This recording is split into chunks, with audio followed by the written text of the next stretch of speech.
સુરતના ઉનપાટિયા વિસ્તારમાંથી ગંભીર અકસ્માતની ઘટના સામે આવી હતી, જ્યાં તિરુપતિનગરમાં 13 વર્ષીય કિશોર ત્રીજા માળેથી નીચે પટકાતા તેની ગરદનમાંથી લોખંડનો સળિયો આરપાર નીકળી ગયો હતો. મૂળ બિહારનો નાઝીસ નામનો કિશોર એક બિલ્ડિંગ ઉપરથી બાજુની નિર્માણધીન બિલ્ડિંગ ઉપર કૂદકો મારવા જતા નીચે પટકાયો હતો. તેમજ આ પગલે કિશોરને તાત્કાલિક હોસ્પિટલમાં ખસેડવામાં આવ્યો હતો. તબીબોની ટીમે તાત્કાલિક સારવાર શરૂ કરી હતી. અત્યંત જટિલ સર્જરી કરી કિશોરનો જીવ બચાવવામાં આવ્યો છે. હાલ નાઝીઝની તબિયત સ્થિર હોવાનું પણ જણાવ્યું છે. જ્યાં અકસ્માત બાદ તબીબોની સમયસરની સારવાર અને જટિલ સર્જરીથી કિશોરને નવજીવન મળ્યું છે. मेरे बच्चे के साथ मदरसा में पढ़ाई कर रहा था। 4-5 बजे मेरे पास कॉल आया कि आपका बच्चा एक मंजिल से नीचे गिर गया है। तो उसको इधर से रड पीछे से रड घुसा, बाहर निकल गया। तो सिविल उसको बोले हॉस्पिटल लेके जाना है, तो हॉस्पिटल लेके आए, सिविल हॉस्पिटल। यहाँ पे डॉक्टर साहब सब देखे। पहले तो सब घबरा गए, हम लोग भी पूरा घबरा गए। डॉक्टर साहब बोले मैं अपनी तरफ से पूरा कोशिश करूँगा। जितने सारे डॉक्टर थे सब कोशिश किए। अभी सरिया बाहर निकल गया है और अभी डॉक्टर साहब बोल रहे कि अभी सही कंडीशन, अभी सही है, आईसीयू में भर्ती है।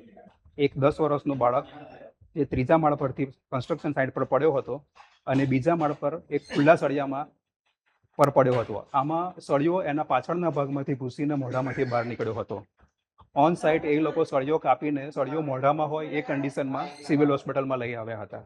ત્યારે તાત્કાલિક સારવાર વિભાગમાં હાજર રહેલા ડૉક્ટરે એની તાત્કાલિક સારવાર આપી, સ્ટેબિલાઇઝ કર્યો અને પેશન્ટની કન્ડિશન ઇમ્પ્રૂવ થઈ પછી એને સીટી સ્કેન માટે શિફ્ટ કર્યું હતું.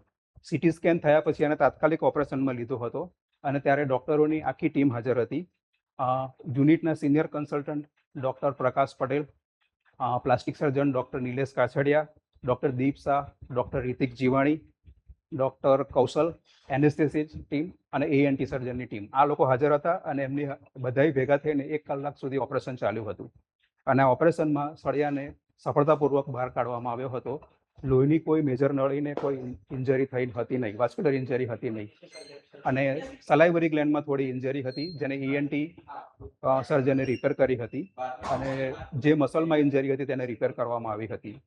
આ પેશન્ટને એનેસ્થેસિયા આપવું એ પણ એક ચેલેન્જિંગ કામ હતું, કારણ કે મોઢામાં સળિયો હતો અને મોઢામાંથી એ લોકોને ટ્યુબ નાખવી પડે છે, જે એનેસ્થેસિયાની ટીમે બહુ સારી રીતે કામ કર્યું. આ સિવાય સર્જરીના ડૉક્ટર હાર્દિક આસ્તિક, જે સિનિયર કન્સલ્ટન્ટ છે, તે પણ હાજર હતા અને આ બધાની હાજરીમાં ઓપરેશન સફળતાપૂર્વક કરવામાં આવ્યું છે. અત્યારે પેશન્ટને આઈસીયુમાં રાખેલો છે અને એનેસ્થેસિયાની અસરમાંથી આવે પછી આઈસીયુમાંથી એને વોર્ડમાં સેટલ થાય પછી વોર્ડમાં શિફ્ટ કરવામાં આવશે.